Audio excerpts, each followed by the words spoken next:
Je m'appelle Chonsin Kenge, traduit praticien, en même temps nécromancien. Ça fait plus de 18 ans d'expérience que j'ai. J'ai été pas mal sollicité dans des pays très ineffables par rapport à des patients qui m'ont fait appel dans plusieurs pays. J'ai plusieurs voyagé et grâce à mes compétences, de mes remèdes, j'ai eu pas mal de trophées dans des conférences concernant la médecine traditionnelle. Bon, cancer de foie, aujourd'hui là, des cancers, c'est juste comme on dit, nous sommes en Afrique, hein, les maladies arrivent souvent par rapport à nos alimentations ou par rapport à des microbes. Parce qu'il y a des cancers aujourd'hui, ce sont des microbes aussi des fois qui provoquent des cancers. Donc si aujourd'hui, la personne qui a du cancer au niveau de l'hôpital, c'est très inexplicable de soigner ce cancer. C'est une maladie qui se fait soigner spirituellement ou traditionnellement. Quand nous parlons de la tradition, c'est pour dire que grâce à nos remèdes, on peut soigner du cancer de foie. Ou bien par exemple, aujourd'hui, la personne peut avoir son cancer du foie ou bien du poumon. Si aujourd'hui, on peut faire recours à des tradithérapeutes tels que nous, on peut lui conseiller de prendre des mocrosols ou à prendre tel remède. Et quand il prendrait, il y aura sa guérison. Oui, le diabète, c'est une maladie qui est héritière. Mais il y a des entités négatives aussi par rapport à la loi cosmique qui peuvent incarner cette maladie pour envoûter la personne qui souffre de cette maladie. C'est une maladie normalement qui est héritière. Mais aujourd'hui, avec le taux du sucre, quelqu'un peut avoir la glycémie aujourd'hui qui est très élevée, on peut l'envoûter. Donc nous, les tradithérapeutes, quand on reçoit un diabétique, nous passons d'abord par la consultation. Tel que moi, quand je reçois un malade, n'importe quelle maladie, je fais d'abord la consultation. La consultation me permet des esprits, des entités, mes ancêtres me permettent de voir si la maladie est spirituelle et naturelle. Si la maladie est naturelle, je sais par des remèdes, je remets, la personne qui est diabétique aura sa santé en bonne forme. En bonne forme, il aura sa guérison. Mais si c'est surnaturel, je suis contraire à faire recours aux entités de surnaturelles pour avoir des remèdes qui permettent que celui qui est diabétique, il puisse être d'abord désenvoûté et quand il prendra ce remède, qu'il puisse avoir sa satisfaction. Parce qu'il y a des clients que nous recevons sans se rendre compte. Parfois, le client a été envoûté par la malédiction, ce n'est pas juste la famille, hein. Parfois, ce sont les karmas aussi. La loi du karma aussi qui arrive aussi. Parfois, c'est un karma. On doit faire recours aux entités, donner des offrandes et à travers de cela, on permet maintenant de guérir le malade facilement et avoir la solution sur sa maladie. Les entités surnaturelles, ce sont des entités démoniaques. Donc possédées comme des Asmodées, des Belzébuth, en fait, ce sont des entités démoniaques. Tout ce qui est surnaturel, c'est comme un fantôme, c'est comme aujourd'hui là, un parent qui était décédé chez vous au village, des mauvaises personnes que vous avez des rancunes ou des petits contentieux, ils partent faire des incantations sur aller égorger le coq au cimetière, faire des rituels nécromancie pour vous incarner cette entité surnaturelle et l'entité là mettons, permet à vous en nuire. Donc vous en tant que sage, intelligent que vous serez, quand vous voyez à l'hôpital votre maladie ne se guérit pas, faites un recours au tradithérapeute et le tradithérapeute fera le mieux de vous soigner. Tel que moi, quand je reçois un malade, la première des choses que je fais d'abord la consultation spirituelle. Quand je termine ma consultation et je dis au malade, voilà, on peut faire ceci, tu seras guéri. Et si la maladie n'est pas spirituelle, je le conseille d'aller à l'hôpital.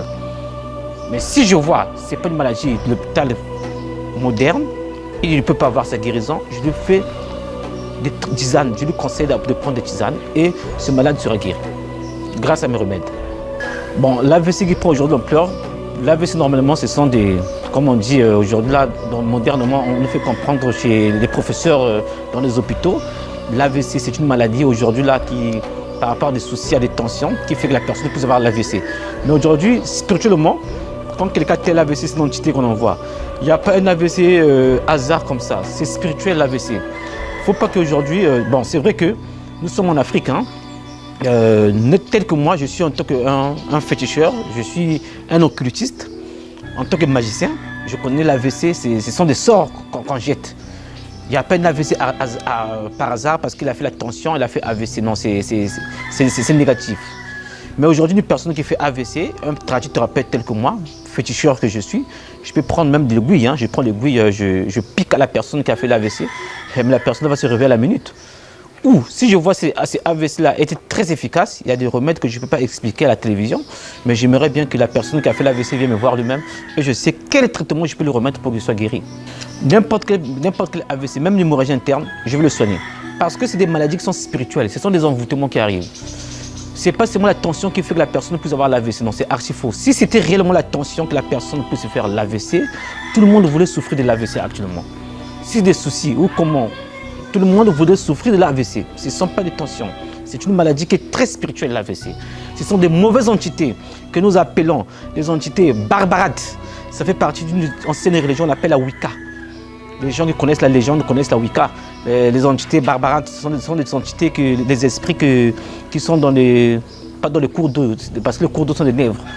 Ce sont des esprits qui sont dans des poubelles, des barbarates. Donc c'est des entités qui viennent pour incarner la personne qui fera l'AVC. Mais ça se passe dans le monde de la sorcellerie. Donc il n'y a que la spiritualité qui peut soigner cette maladie. Et moi je les soigne. Le seul conseil que je peux donner à des gens qui souffrent de l'AVC sur Brazzaville, n'importe quel pays, dans le monde entier, qui fassent des retours aux tradithérapeutes tels que nous. En réalité, ce n'est pas une obligation de cela au niveau de l'hôpital. Parce que la médecine moderne, il veut toujours que ces médicaments soient bien vendus que par rapport aux tradithérapeutes. Mais il y a des familles qui sont conscients de cela par leur réflexion, par leur compréhension. Ils sont contraints de voir le tradithérapeute au Mont Catimini et le tradithérapeute fait rentrer des remèdes à l'hôpital. Mais comme aujourd'hui, là, des hôpitaux d'aujourd'hui, des médicaments de tradithérapeutes ne peuvent pas rentrer dans des hôpitaux, des tradipraticiens. Donc dans ce cas, le malade doit sortir de l'hôpital, l'amener chez un tradipraticien. Même le tradipraticien, ça peut être soit à Paris, au Gabon, on peut faire déplacer le tradipraticien, aller sur place pour soigner le malade. C'est une entité qu'on peut arriver dans un carrefour à 0 heure. À 0 heure, vous prenez un coq noir, vous écomptez sur le nom de la personne, vous prenez un bâton, vous jetez sur le coq noir et vous enterrez. Et le lendemain, la personne là, il va sentir que quelqu'un a jeté un bâton, il fait l'AVC. Et je soigne ça. C'est très facile pour désenvoûter cette maladie. La stérilité secondaire ou masculine ou féminine, c'est pareil, c'est la même chose. La stérilité sont des envoûtements. Alors, à l'époque, dans certaines religions, il y avait des grandes prêtresses qui faisaient des offrandes aux esprits des jumeaux. Donc on appelle, si dans votre famille, il y a eu des karmas, des péchés, faites recours aux entités qu'on appelle des jumeaux. Donc donnez des salakas. Donc des biscuits, des bonbons à des enfants qui sont des jumeaux, dans des orphelinats. Et ça vous apportera la chance d'avoir des enfants. Maintenant, si ce n'est pas dans ce cas, nous parlons d'un envoûtement maintenant. Quand c'est un sortilège de l'envoûtement, il faut faire toujours recours à un tradithérapeute qui est très efficace. Tel que moi, quand je soigne la stérilité, la première des choses, je vois d'abord si c'est l'envoûtement. Je dis, ah, c'est l'envoûtement. Je donne des médicaments qui sont des désenvoûtements, féminins ou masculins. Donc le monsieur et la femme doivent prendre le même traitement. Même si la femme est envoûtée ou si le monsieur qui est envoûté, il doit prendre le même remède. Pendant 2 mois ou 3 mois, en tout cas la femme tombe enceinte, il n'y a pas de problème. Maintenant, si c'est un karma, soit c'est une malédiction, que la nature, là vous avez dit maudit, leurs grands-parents ont fait du mal, ont commis des actes qui ont fait qu'aujourd'hui, il y a eu soit des avortements. On doit maintenant faire appel aux mânes, aux ancêtres, donner des offrandes, parler avec eux par télépathie, et à travers là, la voie va se ouvrir, les enfants vont venir sur la femme qui cherche à mettre au monde.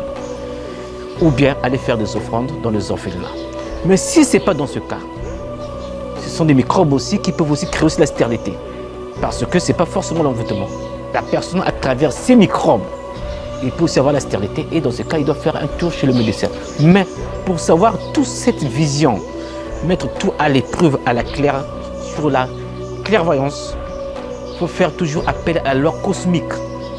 Donc c'est faire recours aux féticheurs ou aux magiciens, aux cultistes qui peuvent savoir, ça c'est l'envoûtement, ça c'est pas l'envoûtement, fais un tour à l'hôpital, c'est les microbes, ça va guérir. Parce que tu peux aller prendre un tisane et tu ne guéris pas aussi.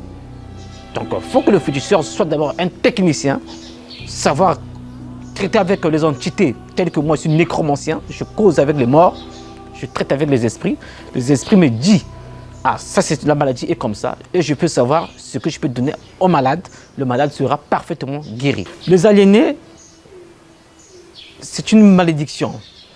La malédiction des aliénés, c'est forcément, on a vendu l'âme qu'on appelle aujourd'hui là, parce que la personne est née avec le corps spirituel, le corps mental, le corps éthérique, la kundalini et l'âme.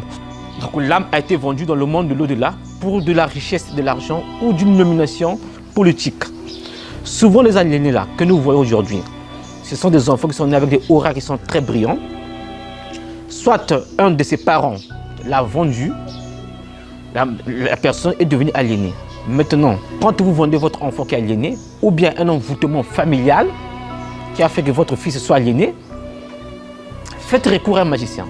Si le magicien ou l'occultiste, un homme de science occulte comme moi, c'est un technicien tel que nous autres là, je suis technicien, je peux savoir comment soigner cette maladie. Donc, soit la personne a vendu son fils pour qu'il soit ministre, ou bien qu'il soit député, ou qu'il soit riche dans ses affaires de commerce. Là où il est allé vendre l'enfant. Moi, en tant qu'occultiste, je peux prendre un mouton. Je pars dans le monde astral, je pars faire l'échange de moutons. C'est le mouton maintenant qui sera aliéné et la personne revient vivant. Il sera encore normal. Malgré, il a été déjà vendu, mais moi je le fais revenir normalement. Donc ça se passe spirituellement. La personne qui est aliénée, on peut le soigner. Et même le monsieur qui allait vendre son fils, ce monsieur n'aura pas de problème. Ce sont celles que le technique peut se passer en parfaite, en bonne forme. Parce qu'aujourd'hui, il y a des couples, des foyers, ils ont un enfant aliéné. Deux fois, c'est la femme qui avait vendu l'enfant, sans se rendre compte, ou bien c'est la famille qui a jeté les envoûtements. Maintenant, pour terminer tout cela, pour mettre la peine dans ce foyer, il faudrait que des rituels qui se passeraient dans le monde cosmique, dans le monde spirituel, le monde invisible, des rituels qui se passeraient d'une manière que le féticheur qui fait le rituel, tel que moi, si je fais le rituel, je dois envoyer mes esprits là où l'enfant a été vendu, aller faire l'échange avec un mouton. Donc quand le mouton sera aliéné, parce que le mouton est toujours, c'est comme un aliéné, hein, le mouton quand on regarde. Donc faire l'échange du mouton, et je prends l'esprit, l'âme de la personne là, je fais revenir ça dans son corps physique et son corps mental revient normalement. Donc quelqu'un qui a été vendu dans le monde spirituel pour devenir aliéné, on peut soigner ça sans problème, et même celui qui est allé le vendre chez le magicien, il n'aura pas de problème aussi. Aliéné veut dire, chez nous on appelle ça les Africains Kizengi. Yeza, voilà, c'est ça. Kizengi, idiot quoi, c'est ça. Plusieurs témoignages, il y a le Gabon, Nigeria, Cameroun, bon, comme on dit, un tradithérapeute, quand il soigne ses patients, il ne dit pas le nom des gens, hein, mais j'ai soigné plein de patients. Je suis un spécialiste pour ça, pour soigner le sida. C'est parce que le sida, il y a des sida qui sont des envoûtements aussi. Hein. On peut jeter un sort, la personne est devenue envoûtée, je soigne ça. À l'aide, quand je prends de l'ail, je prends le virus du boa, je prends quelques plantes que je maîtrise très bien, je soigne le sida. Même à travers ces urines aussi, on peut soigner le sida. C'est très facile à soigner. C'est une maladie qui complique de midi à 14h, mais chez vous, de mon côté, c'est facile à soigner parce que je suis un spécialiste pour soigner ça. Donc, que ce soit spirituel ou que ce soit par des rapports sexuels que la personne a été contaminée de ce virus qui est très inexplicable, je le soigne très bien. Si quelqu'un a ça, qui ne puisse pas avoir des inquiétudes, il n'a qu'à m'appeler au téléphone. Je suis un spécialiste pour soigner cette maladie. Le blocage, c'est... Tous les jours, on vit des blocages. Les blocages, ce n'est pas forcément avec la famille. Hein? Ce n'est pas forcément que votre mère ou votre tante ou votre oncle ou votre papa. Les blocages, ça peut être aussi quand on s'assoit dans des bus aujourd'hui ou dans les taxis. Ton pantalon que tu as porté aujourd'hui, le même pantalon que tu pars dormir au lit, les impuretés de la personne qui est assise dans ce bus-là, avant que toi tu sois assis, il y a des gens qui sont passés par ce bus-là. Deux fois, la personne-là est allée coucher une femme qui est folle. C'est des blocages aussi. Quand tu t'assois là, tu ramasses toutes les impuretés. Deux fois, la personne-là est en prison, il veut s'asseoir dans le même taxi. C'est des blocages aussi que tu prends, que vous ramassez. Donc même en embrassant la personne, on peut ramasser tous les blocages, même des rapports sexuels. À travers les entités que nous mélangeons, quand on fait des rapports, il y a le corps éthérique qui se lie à travers les entités qui se mélangent. Nos chakras sont devenus en bassesse. Les blocages peuvent atteindre. Il y a des blocages aussi, des malédictions aujourd'hui qu'on peut jeter par exemple, aujourd'hui, vous faites votre commerce, quelqu'un par mauvais cœur, il prend un chat noir, ou un chat noir, il vient enterrer, ou bien il fait des incantations chez lui là-bas, il prend les urines du porc, il veut les jeter là où tu vends. C'est des blocages. Maintenant, il faut qu'on puisse de désenvoûter, même au service aujourd'hui. Dans des boulots, on voit quelqu'un qui travaille dans un bureau, il y a la haine, on ne veut pas qu'il puisse monter, on lui bloque. Donc il faut qu'on puisse faire le désenvoûtement. Maintenant, le désenvoûtement, tel que moi, quand je reçois une personne qui est maudite, qui a la maladie qu'on appelle blocage, parce que c'est une maladie. C'est une maladie, les blocages, c'est une maladie. Quelqu'un qui a des blocages quand je le vois d'abord, je prends son nom et prénom, son date de naissance. Je consulte d'abord son ange gardien. À travers son date de naissance, je consulte son ange gardien. Son ange gardien me dirait quel remède faire ou quel bain qu'il va prendre pour que son blocage puisse terminer. C'est parce qu'aujourd'hui, quand quelqu'un a des blocages, il part voir un occultiste. On lui conseille de voir un talisman. Mais quand tu portes ce talisman, des fois le blocage ne finira pas. Ou quand tu fais des bains de blocage, des fois ce bain ne finira pas. Donc il faut d'abord être en contact avec l'ange gardien. Tel que moi, je suis d'abord en contact avec l'ange gardien de cette personne qui est malade. C'est son ange gardien qui me dirait, à travers son blocage, on peut faire ça, c'est terminé. Donc c'est la manière que je soigne des blocages. Je soigne ça professionnellement et je suis un bon spécialiste pour ça. Je travaille des matchs très bien. Des équipes, matchs de football, matchs de handball, je les travaille très bien. Aujourd'hui, je peux prendre soit les bottines d'un joueur, je fais ça dormir au cimetière, je fais les incantations avec la cola rouge. Quand je remets ça, c'est un joueur, il marque son but. Ou je peux prendre aujourd'hui là 7 pigeons blancs, je sacrifie, je jette dans l'eau, je donne des offrandes. Quand la personne rentrera, il fait ses buts. Mais il y a des blocages qui rendent le match d'une manière que vous jouez par exemple avec des musulmans. Les musulmans vous prennent des porcs. Ils vous enterrent ça dans le stade. Donc avant que demain que vous partez me jouer, le rituel s'est fait dans le stade là que vous partirez jouer. Même si ce n'est pas fait physiquement comme ça, même dans la nuit de la sorcellerie, ils ont déjà fait des rituels. D'enterrer même des porcs là-bas. Quand vous partez jouer, vous avez la lourdeur. Vous n'arrivez même pas à marquer le but.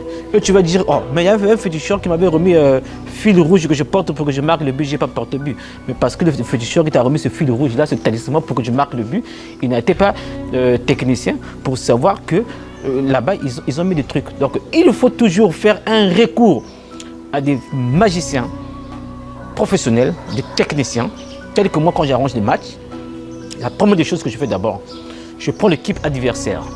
L'équipe adversaire, je consulte d'abord mes entités, mes esprits. Mes esprits me diront, l'équipe adversaire, ils ont combien de féticheurs. Sur le temps des féticheurs qu'ils ont, je veux savoir comment détruire d'abord la force, neutraliser les grigores de leurs féticheurs.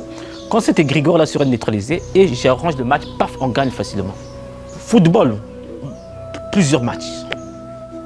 Mais surtout à l'extérieur de mon pays. Hein. Pas au niveau du pays, mais à l'extérieur. Au pays, ici à Brazzaville, je n'ai jamais arrangé des matchs ici, mais c'est à l'extérieur du pays. Parce que je ne suis pas beaucoup sur Brazzaville, je voyage beaucoup. Bon, d'autres choses qui est très important, mon numéro est affiché. C'est WhatsApp, c'est mon WhatsApp qui est affiché. Je reçois toutes les SMS et je reçois les appels normaux. Merci pour la bonne compréhension et bonne journée pour la continuité de suivre. Merci.